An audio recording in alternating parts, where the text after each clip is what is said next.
प्रिय विद्यार्थियों, आप सबका स्वागत है। आज हम बीए प्रथम वर्ष हिंदी साहित्य प्रथम प्रश्न पत्र प्राचीन हिंदी काव्य के अंतर्गत नागमती विरह खंड जो जायसी जी का पद्मावत है उससे लिया गया है और इसमें हम अध्ययन करने वाले हैं दोहा क्रमांक 8 से दोहा क्रमांक 14 तक। और इसके पूर्व का जो है वो आपने अन्य वीडियोस में देखे होंगे। आज मैं आपको दोहा क्रमांक 8 से 14 तक आपको बताऊंगी।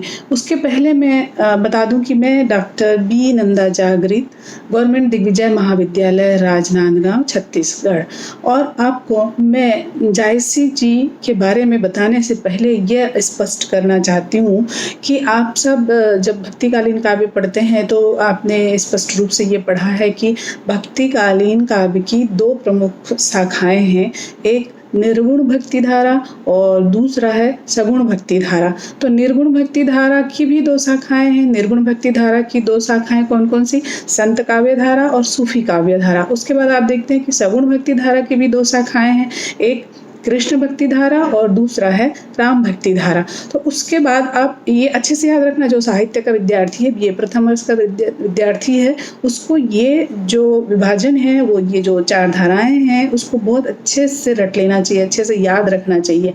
अब इसके बाद हम आपको बताएं कि ये जो चार काव्य धाराएं हैं उसमें से पहला जो है निर्गुण भक्ति काव्य धारा। निर्गुण भक्ति काव्य धारा के अंतर्गत मैंने आपको बताया कि संत काव्य धारा और सूफी काव्य धारा। तो संत काव्य धारा के अंतर्गत आपने देखा होगा कि जो कबीरदास जी हैं उनको हम प्रतिनिधि कवि कहते हैं संत काव्य धारा के।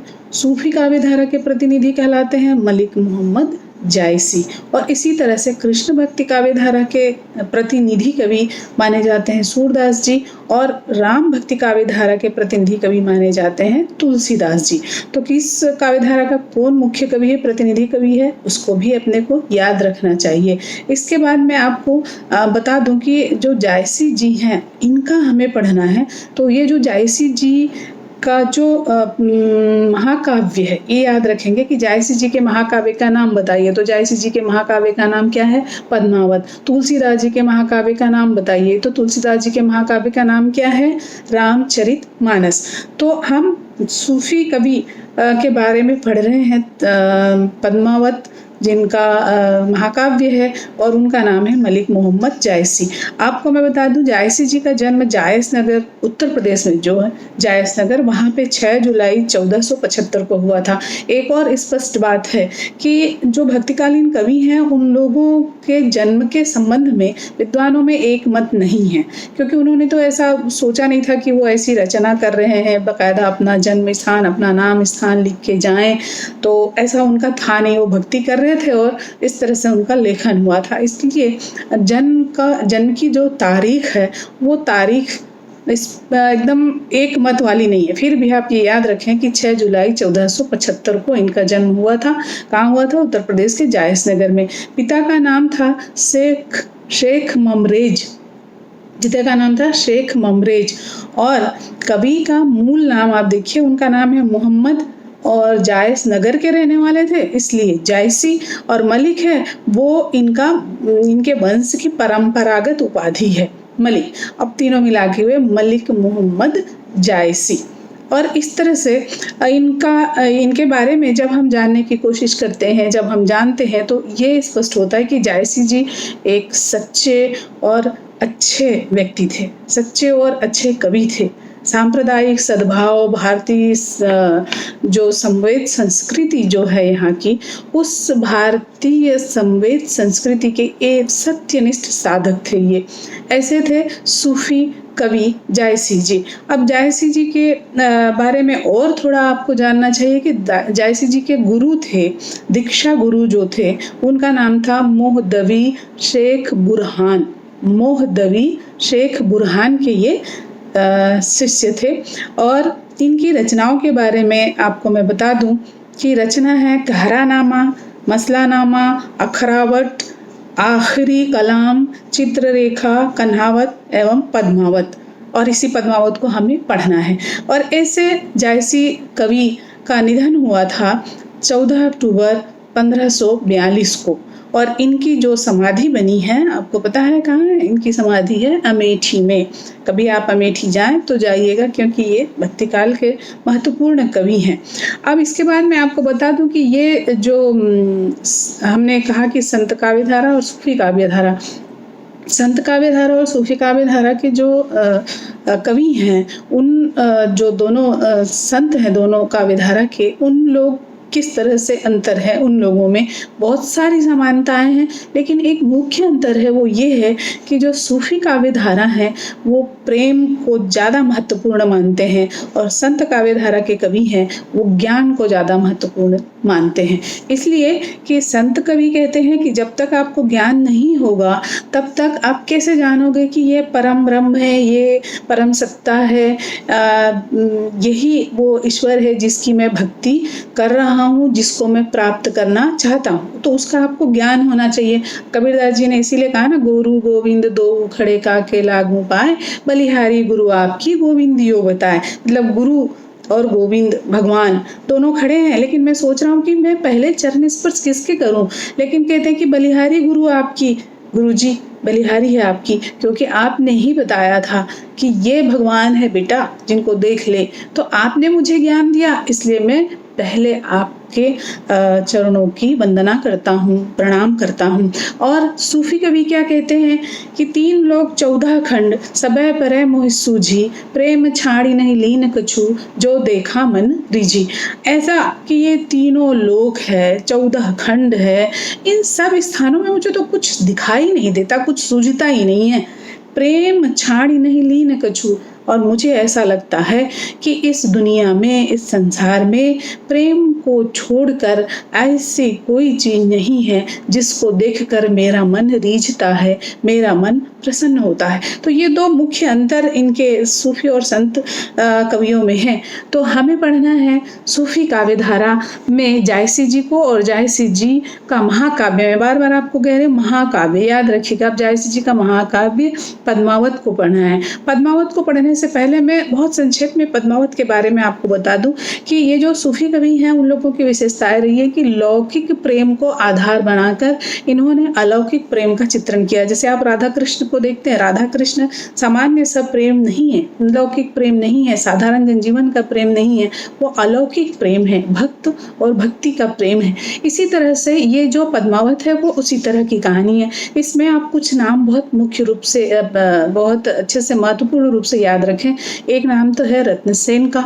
रत्नसेन है चित्तौड़गढ़ का राजा, और उसकी पटरानी है नागमती, और एक नाम आता है पद्मावती। पद्मावती मुख्य नाम है। पद्मावती है सिंहल द्वीप की राजकुमारी। रत्नसेन तो चित्तौड़गढ़ का है, लेकिन पद्मावती कहाँ की है? वो सिंहल द्वीप की राजकुमारी है। फिर एक नाम आता है अलाउद्दीन का। अलाउद्दीन, और एक नाम बहुत महत्वपूर्ण है, वो है हिरामन सुआ। सुआ माने तोता, तो हिरामन तोता। ये 5 लोगों के नाम आप याद रखें, क्योंकि ये जो पूरी कथानक है महाकाव्य का वो इन्हीं के इर्द गिर्द पूरा घूमता है। कैसे घूमता है? पहले तो ये कि रत्नसेन जो है वो, रत्नसेन की रानी नागमती जो है, ये सब किसके किसके प्रतीक हैं? रत्नसेन है वो भक्त या जीवात्मा का प्रतीक है, नागमती है वो सांसारिक माया मोह का प्रतीक है, और ये जो सुआ है, तोता है, वो गुरु का प्रतीक है, और जो सिंहल द्वीप की राजकुमारी है पद्मावती, वो परम ब्रह्म परमेश्वर का प्रतीक है, और अलाउद्दीन है वो शैतान का प्रतीक है। तो इन प्रतीकों के माध्यम से मैं बहुत संक्षेप में इसकी कथा आपको बता दूं कि किस तरह से ये कथा शुरू होती है। तो इसमें ये होता है कि जो रत्नसेन है, रत्नसेन को गुरु सुआ ने ये बताया, किसके बारे में? सिंहल द्वीप की राजकुमारी पद्मावती के बारे में बताया, उसके रूप गुण का वर्णन किया। तो राजा है वो इतना प्रभावित हो जाता है कि वो उसको प्राप्त करना चाहता है, और उसको प्राप्त करने के लिए वो अपना राजपाट सब छोड़ के निकल जाता है। कहाँ जाने के लिए? सिंहल द्वीप जाने के लिए। तो रास्ते में, मार्ग में कई बाधाओं से लड़ते हुए वो सिंहल द्वीप पहुँचता है। सिंहल द्वीप में भी जाते ही उसको राजकुमारी मिल जाती नहीं है, वहाँ भी उसको कई तरह की बाधाओं से लड़ना पड़ता है। उसके बाद उसको राजकुमारी पद्मावती मिल जाती है, और उसका विवाह पद्मावती से हो जाता है, और पद्मावती से विवाह होने के बाद वो वहाँ रहता है है सुखपूर्वक, लेकिन इधर वो तो उधर चला गया है, और इधर नागमती अपने प्रिय के वियोग में तड़प रही है, विरह में बेचैन है, व्याकुल है, और वो इस अपनी व्याकुलता को व्यक्त कर रही है। उसी व्याकुलता को कवि ने नागमती वियोग खंड के रूप में यहाँ लिखा है, जो आपके पाठ्यक्रम में है और उसको आपको पढ़ना है। तो नागमती, फिर अंत में ये भी बता दूं कि नागमती है, विरह में पड़ी हुई है कि मेरे प्रिय कहाँ गए, कब आएंगे, उनको क्या मेरा ध्यान नहीं है, क्या उन्होंने मुझे छोड़ दिया, इस तरह से बेचारी बहुत दुखी है।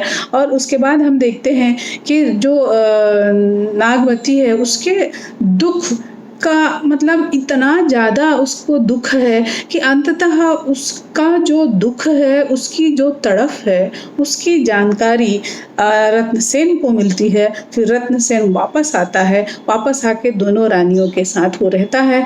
और अंततः जो अलाउद्दीन है, शैतान के रूप में है, अलाउद्दीन को जैसे पता चलता है कि पद्मिनी बहुत सुंदर है, तो उस पद्मावती को प्राप्त करने के लिए वो हमेशा लगा रहता है, रत्नसेन से युद्ध करने के प्रयास में लगा रहता है, छल कपट प्रपंच से जैसा भी हो। और अंत में रत्नसेन को वो बंदी बनाने में भी सफल हो जाता है और बंदी बना लेता है। बंदी बनाने के बाद में पद्मावती है वो अपने वीरों के साथ जाकर उनको छुड़ा के ले आती है। और इस तरह से अंत में ये है कि ये लोग सुखपूर्वक रहते हैं, और अंत में होता है कि रत्नसेन की मृत्यु हो जाती है और दोनों रानियां जौहर हो जाती हैं, जैसे कि पहले की यहाँ प्रथा थी, सती प्रथा थी। तो ये जो नागमती है, वो नागमती का जो विरह है, उसको हम इन पद्यों में पढ़ेंगे नागमती वियोग खंड के अंतर्गत। जैसे मैंने पहले ही बताया आपको कि पहले हम दोहा क्रमांक 8 से पढ़ेंगे, और दोहा क्रमांक 8 के पहले के जो दोहे हैं वो अन्य वीडियोस में आपने देखे होंगे। तो इसमें हम प्रेम की पीड़ा जो है नागमती के हृदय में, क्योंकि कवि को प्रेम का कवि कहा जाता है, विरह का कवि कहा जाता है मलिक मोहम्मद जायसी जी को, तो इसलिए उनको क्यों ऐसा कहा जाता है कि इस रूप में उन्होंने इसकी पीड़ा को, नागमती की पीड़ा को प्रस्तुत किया है। तो मैं पुनः आपको बता दूं, मैं डॉक्टर बी नंदा जागृत, गवर्नमेंट दिग्विजय महाविद्यालय राजनांदगांव, और हम पढ़ रहे हैं प्रथम प्रश्न पत्र BA का प्राचीन हिंदी साहित्य के अंतर्गत सूफी कवि मलिक मोहम्मद जायसी के दोहे। तो सबसे पहले आपको ये भी ध्यान रखना है कि हम जब किसी प्रश्न को देखते हैं, व्याख्या खंड को देखते हैं, जो बहुत महत्वपूर्ण होता है, बहुत ज़्यादा नंबर का होता है, लेकिन वो नंबर और प्रश्न अपनी जगह है। आप साहित्य पढ़ रहे हैं तो आपको कोर्स में आपके जितना है उसको जानने के अलावा और भी जानना चाहिए, फिर भी जो है उसको भी अच्छे से आप जानें। तो दोहा क्रमांक 8 को बताने से पहले मैं आपको बताऊंगी कि प्रसंग आप कैसे लिखेंगे। प्रसंग में आप लिखेंगे कि प्रस्तुत पद्यांश हमारे पाठ्यक्रम से मलिक मोहम्मद जायसी जी की कविता से उद्धृत है, और इसमें जायसी जी ने नागमती के वियोग का वर्णन किया है। आपको एक चीज और बता दूं कि ये जो सूफी काव्य परंपरा है जिसमें हम पद्मावत को पढ़ने जा रहे हैं, उसकी शैली कौन सी है? शैली का नाम है मसनवी शैली। तो याद रखिएगा आप, शैली है मसनवी शैली। और मसनवी शैली में होता क्या है? तो मसनवी शैली में सबसे पहले जो कवि है वो अपने पैगंबर का गुणगान करता है, उसके बाद उस समय जो भी शासक हो, सम्राट हो, उसका यशोगान करता है, और उसके बाद गुरु की वंदना करता है, फिर नगर का वर्णन करता है, उसके बाद अपने विषय पे वो आता है। तो हम दोहा क्रमांक 8 को देखें। जैसे ही दोहा क्रमांक 8 को आप देखते हैं तो जो पद्य है वो शुरू होता है, कार्तिक शरद चंद उजियारी, जग शीतल हाँ विरह जारी, 14 करा चांद पर गासा, जनहु जरय सब धरती आकाशा। कवि नागमती के विरह का वर्णन करते हुए कौन से महीने में पहुंच गए? पूरे 12 महीने का वर्णन किया है इन्होंने, तो ये पहुंच गए अभी हम दोहा नंबर 8 में, कार्तिक महीने में। तो नागमती कह रही है कि कार्तिक महीना आ गया है, कार्तिक का माह आ गया है, और शरद चंद उजियारी, जो चंद्रमा है शरद ऋतु का, उसका प्रकाश फैल रहा है। जग शीतल, चंद्रमा के उस प्रकाश से सारा जग, सारा संसार है वो शीतलता महसूस कर रहा है। हाँ विरह जारी, परंतु मैं अपना क्या करूं, मैं तो विरह में इस समय भी जल रही हूँ। 14 करा चांद पर कासा, 14 करा मतलब कहते हैं ना कि चंद्रमा की 14 कलाएं होती हैं, तो चंद्रमा जो है वो 14 कलाओं के साथ प्रकाशित हो रहा है। लेकिन जनहु जरे सब धरती आकाशा, मुझे ऐसा लगता है कि पूरी धरती और आकाश है वो जल रहा हो, जबकि चंद्रमा का जो प्रकाश है वो कैसा होता है, शीतल होता है। तो इसको हम क्या कहते हैं, विरोधाभास अलंकार। जहाँ पे एकदम विरोध चीजें बताई जाए तो उसको हम कहते हैं विरोधाभास अलंकार। तो जो विशेषताएं होती है ना, उन विशेषताओं में आपको लिखना पड़ता है कि उस पद्य में कौन सा अलंकार आया, कौन सा रस आया, कौन सा छंद आया, कौन सी शब्द शक्ति आई, कौन सा रीति है। इन सबको हम विशेषताओं में लिखते हैं। और मुख्य चीज ये है कि जो आपने प्रसंग में लिखा है कि विरह वेदना का चित्रण है, वो भी एक विशेषता है, तो उसको भी आप लिखिए। तो सबसे पहली विशेषता तो यही है कि प्रस्तुत पद्य में कवि ने नागमती के विरह का चित्रण किया है। और मुख्य चीज ये कि नागमती विरह खंड हम पढ़ रहे हैं तो रस में आप एकदम निश्चिंत होकर लिखिए कि प्रस्तुत पद्यांश में श्रृंगार रस है। और कौन सा श्रृंगार है, श्रृंगार है वो 2 प्रकार के होते हैं, संयोग श्रृंगार और वियोग श्रृंगार। तो इसमें कौन सा श्रृंगार है, वियोग श्रृंगार रस है। आगे मैं आपको बताऊं, तन मन सेज करे अगिदाहु, सब कह चंद भयउ मोहि राहु। वो नागमती है वो कह रही है कि तन मन सेज करे अगदाहु, मेरा तन भी जल रहा है, मेरा मन भी जल रहा है, और जो सेज है वो तो जैसे अग्नि बन गई है मेरे लिए, मेरी सेज है, मेरी सैया है। सबका चंद, सबके लिए वो चंद्रमा है, लेकिन भय मोहि राहु, मेरे लिए तो वो राहु के समान है। आप जानते ना राहु कौन है, राहु एक राक्षस है और चंद्रमा को वो निगल लेता है। और उस समय सामान्य रूप से लोग क्या कहते हैं कि चंद्रमा को राहु ने निगल लिया, उस समय क्या होता है, चंद्र ग्रहण होता है। अब परेशानी वाली बात ये है ना कि आप ज्योग्राफी में पढ़ते हैं कि भाई चंद्र ग्रहण कैसे होता है, लेकिन जब हम इधर पढ़ते हैं आध्यात्मिक रूप में तो चंद्रमा एक देवता है। तो चंद्रमा है वो ग्रस लेता है तो चंद्र ग्रहण हो जाता है। तो इसलिए कह रही है कि सबके लिए चंद्रमा है, परंतु मेरे लिए तो ये राहु के समान है। चाहू खंड लागे अंधियारा, जो घर ना ही कंत प्यारा। चहु खंड मतलब चारों ओर, लागे अंधियारा, मुझे अंधेरा ही अंधेरा दिखाई देता है। कारण क्या है, जो घर ना ही कंत प्यारा, कंत माने प्रिय या पति, क्योंकि मेरे पति, मेरे प्रिय घर में नहीं है। कंत प्यारा, प्यारे पति घर में नहीं है, इसलिए मुझे तो चारों खंड है वो अंधियारा लगता है। अबहु निठुर आऊ एहि बारा, फिर अपने प्रिय से कहती है कि हे निष्ठुर प्रिय, अब तो आ जाओ, हे निष्ठुर प्रिय अब तो आ जाओ। क्यों, परब देवारी होई संसारा, अब इस संसार में लोग दिवाली का पर्व मना रहे हैं, दीपावली का पर्व मना रहे हैं, तो तुम कितने निष्ठुर हो, अब तो आ जाओ। सखी झुमक गावे अंग मोरी, हाँ झुरावो बिछरू मोरी जोरी। कह रही है कि जो सखियां हैं वो अपने अंग मोड़ मोड़ कर झूमर गा रही हैं। अब कई क्षेत्रों में अलग अलग चीजें होती हैं, अलग अलग पर्व होता है, उत्सव होता है। तो दिवाली के समय इधर क्या हो रहा है कि मेरी जो सखियां हैं वो अंग मोड़ मोड़ कर झूमर गा रही हैं, और मैं हाँ झुराव बिछरू मोरी जोरी, और मैं तो सूखी जा रही हूँ। झुराव माने सूखी जा रही हूँ। क्यों, क्योंकि बिछरू मोरी जोरी, मेरी जो जोड़ी है वो बिछड़ गई है। जही घर पियो सो मनोरथ पूजा, मोह कहाँ विरह सवति दुख दूजा। और जिनके घर जिनके प्रिय हैं वो लोग तो मनोरा की पूजा कर रहे हैं, मनोरा देवी की पूजा कर रहे हैं, और मोह कहाँ सवति, मोह कहाँ विरह, मेरे साथ तो विरह एक दुख है ही, और दूपर सवती दुख दूजा। हो सकता है कि मेरी सपत्नी हो। सपत्नी का मतलब समझते हैं आप, सपत्नी मतलब सौतन। उसको ये लग रहा है नागमती को कि वो बाहर चले गए हैं, तो क्या पता किसी और स्त्री ने उनके जीवन में प्रवेश कर लिया हो।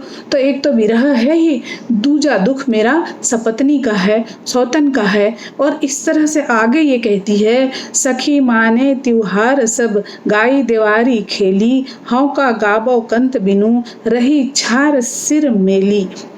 कहते हैं कि सखी, वो जो नागमती है वो कह रही है कि मेरी सारी सखियां हैं वो दीपावली का त्योहार मना रही हैं, गाई देवारी खेल रही हैं, त्योहार मना रही हैं। हाँ का गाबो कंत बिनु, और मैं क्या करूं मेरे प्रिय के बिना। कंत माने प्रिय पति।